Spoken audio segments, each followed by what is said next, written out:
Hey, Tim Ash here, and I just finished recording the audiobook version of my latest book on evolutionary psychology called Unleash Your Primal Brain, Demystifying How We Think and Why We Act.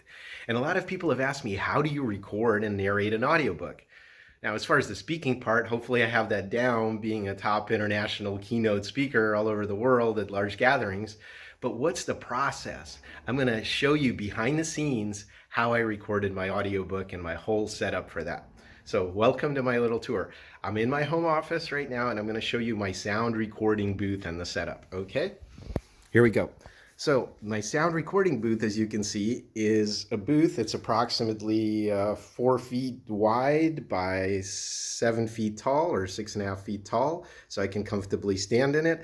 I saw a video of how to put these together on YouTube. Now, it's really important to understand the purpose of a sound recording booth. It's not sound insulation.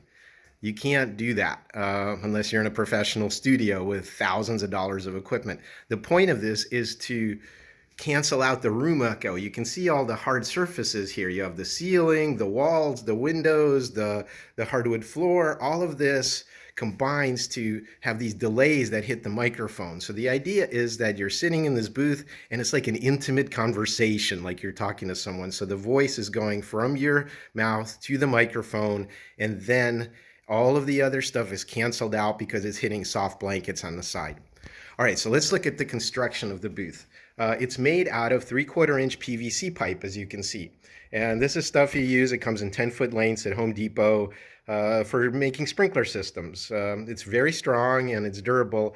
And it's almost like construction tinker toys. It comes, as you can see here, I have two different joints. This is a T joint that combines three segments. There's another one going in a different direction. And then also there are elbow joints, as you can see in this corner, that make 90-degree turns. And so you just kind of designed it out to whatever size is comfortable for you. And then the moving blankets, the insulating material, is attached with just shower curtain hooks. I just punch little holes in the moving blankets and I hang them. That way I can have a door that opens and closes like this, on the curtain rod. Like I said, about 4 feet by 6.5 feet in my case, whatever's comfortable for you, but I wanted a little extra space and I had the room for it. On the outside, it's just moving blankets, and wherever you come to a joint between them, I just use clothespins to hold it together. There you go. That's the clothespins. And the top blanket, it's important to have it kind of drape over the sides as well, so it covers the joints between the sides and the top. Okay, so it covers the whole top. It's on these little supports here and wraps around. Okay, now my actual setup for recording is pretty simple. A chair, not particularly comfortable. The point is to have a stiff one so that it doesn't move or creak or make noise. And then here's my setup. Really the best quality USB mic I could find, which is the Blue Yeti. You can get it at home, Best Buy, or pretty much anywhere. It's important to have one of these pop filter screens on it, which is a few extra bucks. That keeps sharp sounds like pizz and things like that, explosive sounds from overwhelming the microphone, diffuses the sound a little. And then the laptop. Now, the only important thing about the laptop is it should be touch screen, because as you're narrating the audiobook, you should be able to flick it with the finger. You don't want to press on the touchpad or mouse, because that noise is going to end up on the recording. So you have to be able to scroll through your script with a touchscreen computer. Sorry, Mac people. I understand that they don't have touchscreens on the Macs. Not my problem. Okay, down below, I just put a couple of big, thick books so I could have it at the right height, because you're in there for a long time and you don't want to be hunched over staring at the screen all the time. Okay, so once you're in there, I go inside. I close the front door, as it were. I use some more clothespins to fix that in place, and I'm ready to record. I try to stay in there for half an hour to an hour at a time and get whatever recording I need.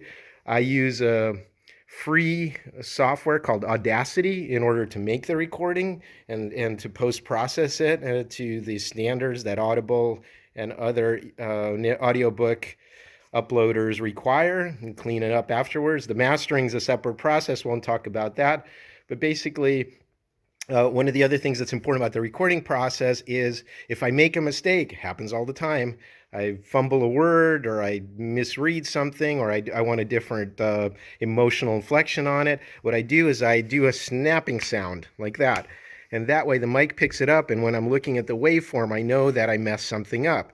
And then immediately after that, I pause for a second, I continue and pick up and correct what I said. That way I can just easily find those spots and edit them out in the subsequent recording. So that's my process. Does get a little warm in this booth after, in the middle of the day in the summertime, but that's my setup. I hope you enjoyed this tour of my audiobook narration recording booth. Thank you. The ebook and all information about it as at Primal Brain, rather, the ebook, the audiobook, and the print book soon to be out. The information about them is at primalbrain.com. I hope you enjoyed the book and you've enjoyed this behind the scenes audiobook recording tour.